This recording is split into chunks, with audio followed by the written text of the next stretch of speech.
আগুনটা আমাদের নিয়ন্ত্রণ দিতে প্রায় 11.5 ঘন্টা লেগেছে। তবে আমাদের এই আগুনটা নির্বাপনে আমাদের অনেক সময় লাগবে। আশা করছি যে আমরা তাড়াতাড়ি আগামীকাল পর্যন্ত লাগবে। কারণ এই মালামালগুলো ওই জায়গা থেকে ধাপে ধাপে বের করা হচ্ছে, আপনারা দেখতে পাচ্ছেন। এটা বের করা হলেই আস্তে আস্তে আগুনের সোর্সগুলো কমতে থাকবে। এই যে ফ্লেম এবং কালো ধোঁয়া, এটার কারণে আমাদের প্রচুর বেগ পেতে হচ্ছে এবং পুরা এরিয়াটাই কালো ধোঁয়ায় আচ্ছন্ন এবং বেসমেন্ট,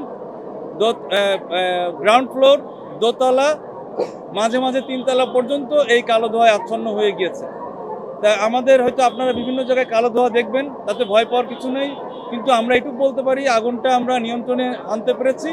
আগুন লাগার বিষয়টি এখনো আসলে এটা খোঁজ নিতে হবে, কারণ আগুন নির্বাপনের পরে আমরা এটা আমরা তদন্ত করে তারপরে বলতে পারবো। এই বিল্ডিংটা আসলে আমরা যেটা দেখতে পাচ্ছি যে কন্টিনিউয়াসলি বিভিন্নভাবে ভায়োলেশন করা হচ্ছে। আমাদের ইন্সপেক্টর এবং অন্যরা 4-5 বার এখানে বলে গিয়েছিল এবং নোটিশ দিয়ে গিয়েছে অফিসিয়ালি 2 বার, এবং আলাদা করে প্রায় 5 বার তারা এসেছে এবং এই মালিকের সঙ্গে দেখা করেছে, বলেছে যে আপনারা এই বিল্ডিংটা কিন্তু ঝুঁকিপূর্ণ অগ্নি দৃষ্টিকোণ থেকে। আসলে বিল্ডিংটা অপরিকল্পিতভাবে গড়ে তোলা বোঝাই যাচ্ছে এবং এটা অনেক আগের building.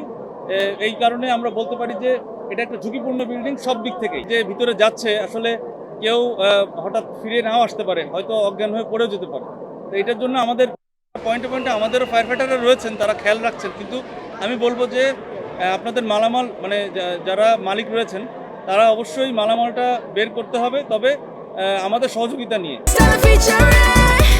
Next level, well done, side by side, free.